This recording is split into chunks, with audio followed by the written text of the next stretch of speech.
no police, no prisons, no written law code, for 3,000 years. And somehow, one of the largest, most complex civilizations that ever existed barely needed any of it, because of what they believed happened to you the moment you died. It's 1108 BCE, and you are standing in a courtyard in Thebes with your wrists tied behind your back, and the man standing 10 feet away already knows you're guilty. He's not asking questions to find out. He's asking questions to see if you'll lie. The stick in his hand has already broken skin twice today, on 2 other men. They call the technique examination with the stick and the double stick. It's exactly what it sounds like. The courtyard smells like river silt and hot linen. Flies land on the open wounds of the man who was questioned before you, and nobody bothers to wave them off, because nobody here is in a hurry.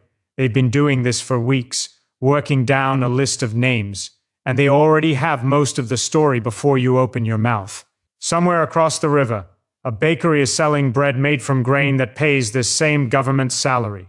A scribe adjusts his reed pen. Life goes on for everyone except you. Here's the actual question this video is about, and it's bigger than it sounds. How do you keep an entire civilization in line for 3,000 years, longer than the distance between us and the Roman Empire, with no standing police force, no long-term prison system, and not one single written criminal code we have ever found? Every other major power in the ancient world had something like that. Hammurabi's Babylon carved its laws into stone for the whole city to read. Egypt never bothered, and yet Egypt outlasted almost all of them. So what actually replaced the law code? What actually kept people in line? Here's the fact that reframes everything, and it starts with a word most people have never heard: Isfet. Ancient Egyptians didn't really think in terms of crime the way you're picturing it right now. Isfet meant chaos, disorder, the unraveling of the universe itself.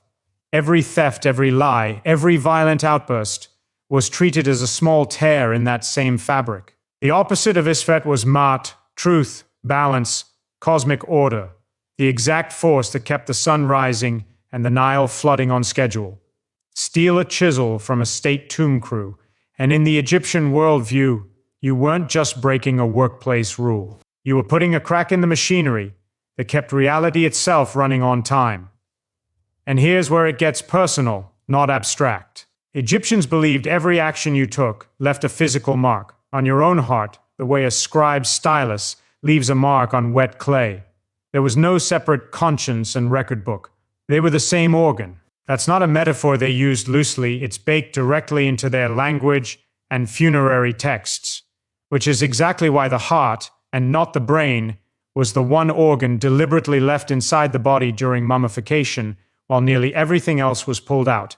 Which means punishment in ancient Egypt actually operated on 3 separate layers, stacked on top of each other, and almost nobody talks about this. Layer 1, the state. Beatings, forced labor, exile, sometimes execution, handed down by real officials in real courtrooms with real paperwork. Layer 2, the community. Public shame, local oracle trials run by your own neighbors. Layer 3, the one that mattered most to the people actually living it, the afterlife. Your soul, on trial forever. 3 courts, 3 verdicts, and only one of them, they believed, you could never talk your way out of, bribe your way past, or outrun by fleeing to another province. That's what made the first layer, the state, work with so few resources. Egypt didn't need a soldier posted on every street corner, because the second and third layers were doing most of the actual enforcement, for free, all day, everywhere, without a single guard on payroll. Wait, you thought this was going to be a video about whips and stone tablets. It's actually about one of the first systems of psychological law enforcement in human history, and it might genuinely be smarter than anything we've built since. Here's what almost nobody knows. Some of the most detailed criminal trial records to survive from the ancient world weren't written by a king bragging about justice. They were confessions, extracted under torture, from a gang of tomb robbers who nearly got away with looting the graves of actual pharaohs. The documents survived, word for over 3,000 years. We know their names. We know what they said under the stick. And one detail buried in those confessions changes how you should think about ancient justice completely. Let's start with the case where we actually have the paper trail. The common image is simple. Ancient Egypt, brutal desert kingdom. Chop off a hand for stealing bread. Feed you to crocodiles for looking at Pharaoh wrong. Blame Hollywood. Blame decades of History Channel reenactments with a bigger budget for fake blood than for actual papyrus translation. Here's the problem. That instant, brutal chop version of Egyptian law is mostly borrowed from a completely different civilization, the much later, much harsher legal codes of Mesopotamia and the medieval world, retroactively pasted onto Egypt because it feels ancient enough to fit. Egyptologists working through the real archaeological record, court transcripts from the workers' village of Deir el-Medina, the Tomb Robbery Papyri from the reign of Ramesses IX, tax disputes, wills, keep finding something different. A justice system that was shockingly bureaucratic. Paperwork, witnesses, appeals, sworn oaths. It looked less like a chopping block and unsettlingly more like a very old records office with a much higher body count. And it's not just the punishment part of the myth that's wrong. It's the assumption underneath it, that ancient automatically means improvised. Compare it to how casually people assume every medieval castle had a working dungeon with rusty chains bolted to the wall, when most of what actually kept order was paperwork, taxes, and a court clerk with a very long memory. Egypt was the same. Less torchlit dungeon, more filing cabinet with unusually high stakes. So if the instant chop myth isn't the real story, then what actually happened when you got caught? Here's where it gets genuinely interesting. Move 1. The confession machine. In 1108 BCE, under the vizier Khemoset, during the reign of Ramesses IX, a gang of stonemasons and coppersmiths from Thebes was caught looting royal tombs, and their interrogation and trial were written down in staggering detail on what Egyptologists now call the Tomb Robbery Papyri, documents like Papyrus Leopold II Amherst and Papyrus BM 10,052, both held today in museum collections. One defendant, a stonemason named Amenpanufer, gave a confession so specific it reads like a modern police statement. How many companions broke into the tomb with him, roughly how deep they tunneled to reach the burial chamber, how the gold and silver were melted down and divided evenly among the group afterward. Not metaphorically, literally, we don't have to imagine what an Egyptian criminal trial sounded like. We have the transcript, but here's where it gets stranger. That same trial record shows officials weren't just taking Amenpanufer's word for it. They cross-examined him. They checked his story against physical evidence at the tomb site. They interrogated his co-defendants separately to see if the accounts matched. Think about that for a second. 3,000 years before keep them in separate rooms became a cop show cliché, Egyptian magistrates were already doing it. And it didn't stop at the stonemasons. The scandal climbed straight up the chain of command. Records show the mayor of the eastern half of Thebes, a man named Papyri, formally accused the mayor of the western necropolis district, Pinisi, of failing to stop the robberies, or worse, of being complicit in letting them happen under his watch. An inspection committee was sent to check the tombs, tomb by tomb, and the results were embarrassing for everyone involved. Some tombs reported as intact turned out to have already been opened and resealed by the very guards paid to protect them. The rare fact worth sitting with here is this.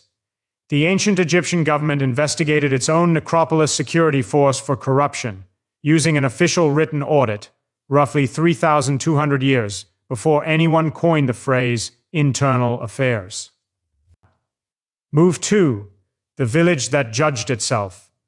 Most disputes in ancient Egypt never reached a vizier or a royal court at all. They were settled locally by a body called the Kenbet, essentially a village council.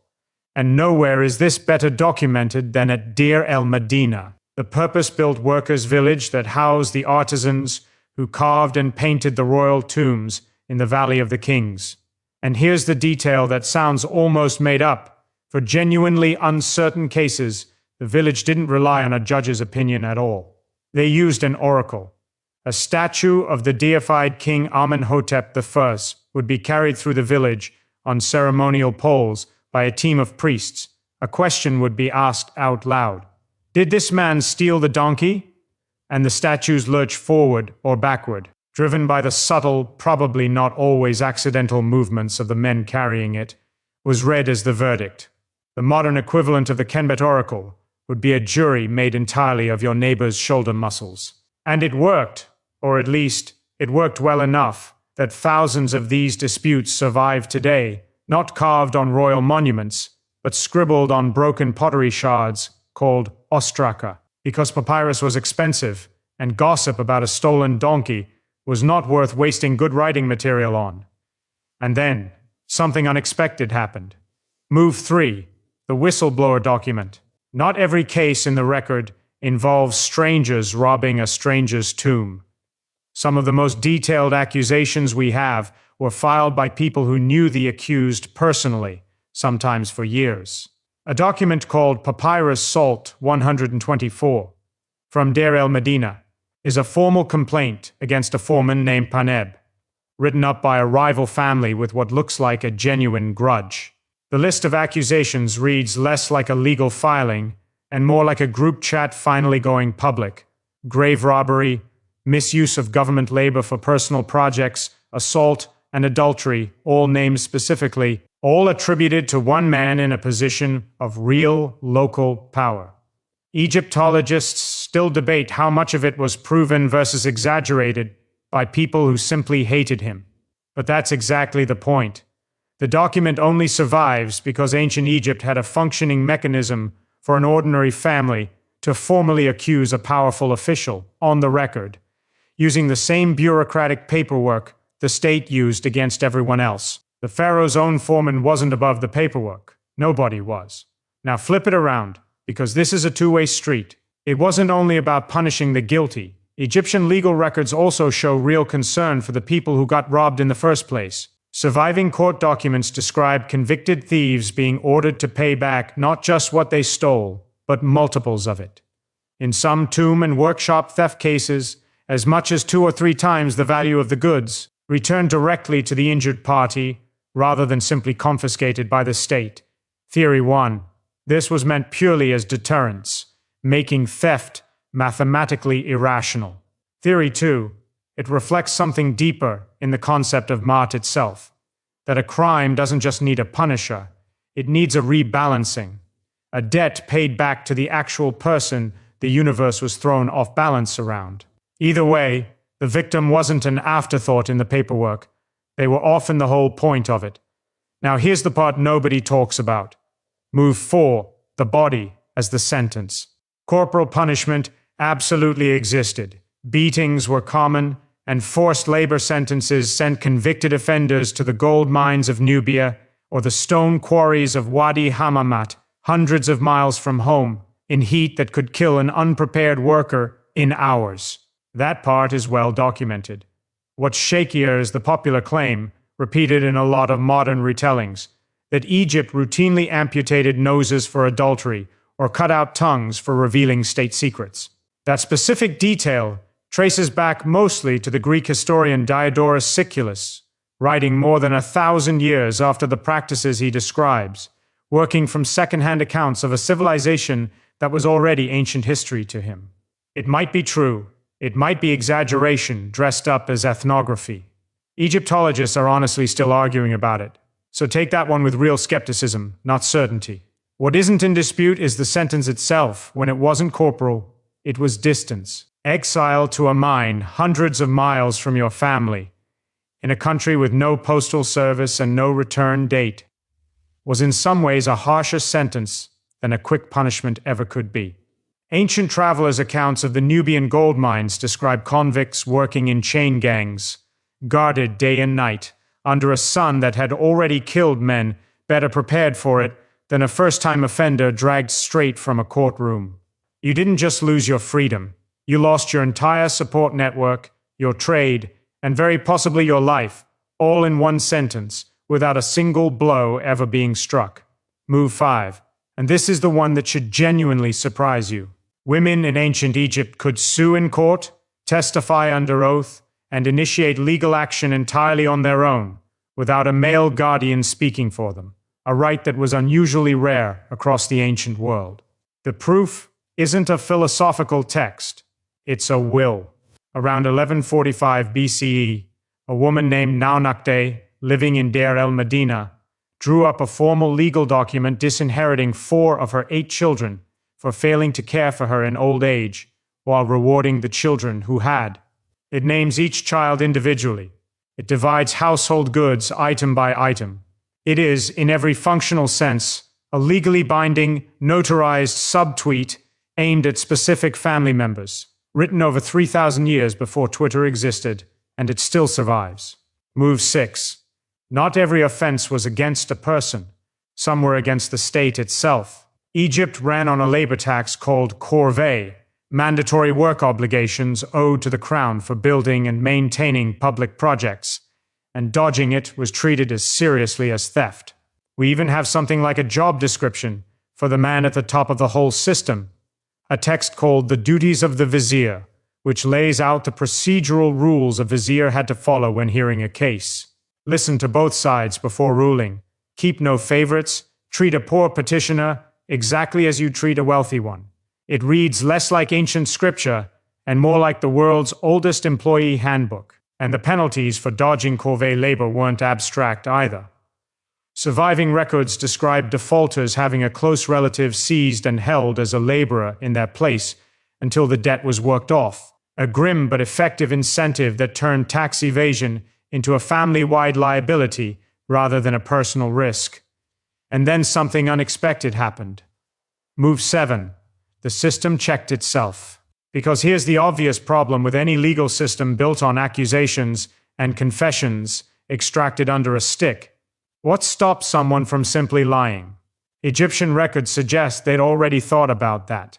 Surviving cases from workers' villages show a real penalty for false accusation. If you formally accuse someone of a crime and the accusation was proven false, you could be sentenced to the same punishment your target would have received had they actually been guilty. What does that do to a village's incentive to gossip its way into a criminal case? What does it do to how carefully you'd think before pointing a finger at your neighbor over a missing chisel?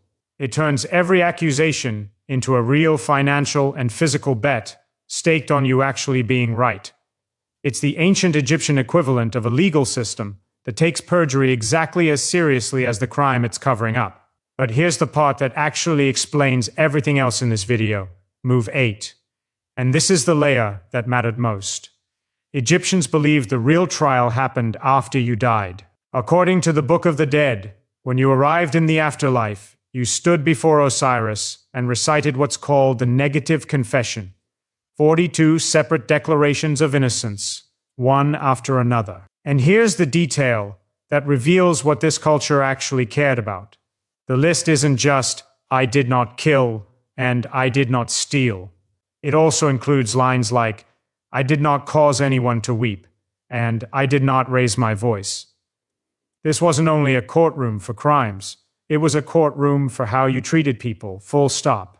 Then came the actual verdict, and it's preserved in remarkable detail in surviving copies of the Book of the Dead, including the famous Papyrus of Ani, now held in the British Museum. Your heart, believed to hold the record of everything you'd ever done, every debt paid and every lie told, was placed on one side of a golden scale.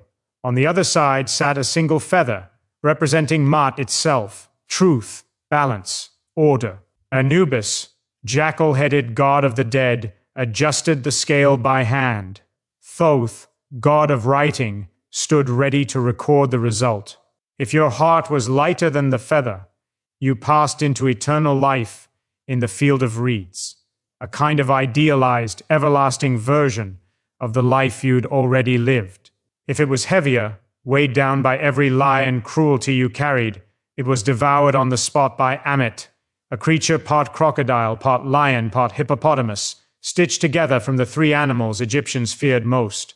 And devoured didn't mean sent somewhere worse. It meant erased. No afterlife, no memory, no name spoken again. Nothing. Read that again. The worst outcome in the entire Egyptian legal universe wasn't a beating or exile, or even execution. It was total erasure. And this is the part that changes how you should think about everything you just heard. It's tempting to look at ancient Egypt's justice system, the beatings, the exile, the oracle trials run by a statue's shoulder movements, and see something primitive next to modern courts. But flip it around. A society with no standing police force, no prisons built to hold thousands of people, and no single written law code somehow held together for 3,000 years, longer than the gap between us and the Roman Empire. It didn't do that through fear of getting caught by an officer on patrol. It did it by convincing an entire civilization that the real judge was watching every single day, and that the real sentence, total, eternal non-existence, couldn't be bribed, appealed, or escaped by fleeing to another district. The state punished your body. The afterlife punished your soul. And the fear of that second court is arguably what kept the first one from ever needing to be very large at all. That doesn't erase how brutal the physical punishments could be. It deepens the picture. This wasn't a lawless desert kingdom improvising discipline as it went. It was one of the first civilizations in human history to figure out that the most effective law enforcement system isn't the one with the most soldiers. It's the one that convinces you the judge is always in the room, even when the room is a courtyard 3,000 miles and 3,000 years away from anywhere you'll ever stand. Think about what that actually bought them. No income tax auditors chasing every farmer along the Nile. No garrison stationed in every village to keep the peace. Just a shared, deeply internalized belief that cutting corners today meant losing everything, permanently, irreversibly, the moment you died. It's a strange kind of efficiency. Outsource most of your law enforcement budget to the human conscience and back it with the one threat no bribe can touch. So, what did ancient Egyptians actually do to criminals? The honest answer is, it depended entirely on which court you were standing in, and how many of the three you eventually had to face. The state might beat you, sentence you to a mine hundreds of miles from your family, or in rare cases, kill you. Your village might simply decide, through a wooden statue and a set of shoulders, whether your neighbors believed you, and that verdict could follow you around a small community for the rest of your life.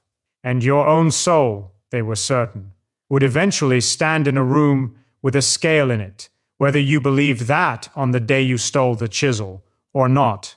Go back to that courtyard in Thebes, to Amenpanufer under the stick, sweating in the river-silt air with flies landing on wounds nobody bothers to wave away, giving up names to officials who already knew most of the story before he opened his mouth.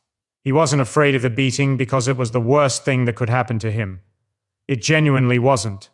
He was afraid of it because it was only the first of 3 trials, the smallest and shortest of the 3, and the one he couldn't out-talk, out-bribe, or outrun was still waiting for him, decades or years down the road, in a room with a scale in it and a creature that ate the guilty whole. We built cameras, fingerprint databases, and global manhunts to catch the people the Kenbet caught with a rumor and a carried statue. Maybe they didn't need less technology than us. Maybe they just needed everyone, from a tomb robber to the pharaoh's own foreman, to believe someone was always watching, and to actually mean it, all the way down to the last page of the story. What do you think? Was it justice, or just a very convincing story? Tell me in the comments.